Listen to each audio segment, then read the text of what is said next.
ابن ابی حاتم میں سدی بن اجلان سے مروی ہے کہ مجھے رسول اللہ صلی اللہ علیہ وآلہ وسلم نے اپنی قوم کی طرف بھیجا، میں انہیں اللہ اور رسول صلی اللہ علیہ وآلہ وسلم کی طرف بلاؤں اور احکام اسلام ان کے سامنے پیش کروں۔ میں وہاں پہنچ کر اپنے کاموں میں مشغول ہو گیا۔ اتفاقاً ایک روز وہ ایک خون کا پیالہ بھر کر میرے سامنے آ بیٹھی اور حلقہ باندھ کر کھانے کے ارادے سے بیٹھی اور مجھ سے کہنے لگے کہ آؤ سدی، تم بھی کھا لو۔ میں نے کہا غضب کر رہے ہو، میں تو ان کے پاس سے آ رہا ہوں جو اس کا کھانا ہم سب پر حرام کرتے ہیں۔ تب تو وہ سب میری طرف متوجہ ہو گئے اور کہا پوری بات کہو۔ تو میں نے یہ آیت پڑھ کر سنا دی۔ ترجمہ: تم پر مردہ حرام کیا گیا ہے اور خون اور خنزیر کا گوشت اور جو اللہ کے سوا دوسرے کے نام پر مشہور کیا گیا ہو۔ سدی بیان فرماتے ہیں کہ میں وہاں بہت دنوں تک رہا اور انہیں پیغام اسلام پہنچاتا رہا، لیکن وہ ایمان نہ لائے۔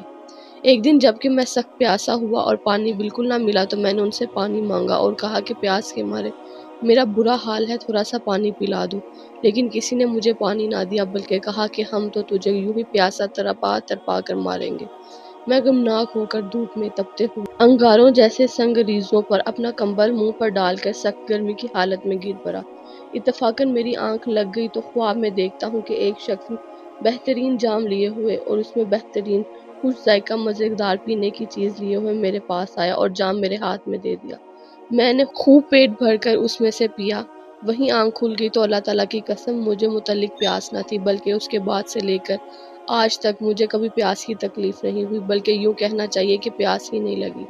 یہ لوگ میرے جاگنے کے بعد آپس میں کہنے لگے، آخر یہ تمہاری قوم کا سردار ہے، تمہارا مہمان بن کر آیا ہے، اتنی بے رخی ٹھیک نہیں ہے، ایک گھونٹ پانی بھی ہم اسے نہ دیں۔ چنانچہ اب یہ لوگ میرے پاس کچھ لے کر آئے۔ میں نے کہا مجھے اب کوئی حاجت نہیں ہے، میرے رب نے کھلا پلا دیا ہے۔ یہ کہہ کر انہیں اپنا بھرا ہوا پیٹ دکھایا اور اس کرامت کو دیکھ کر سب کے سب مسلمان ہو گئے۔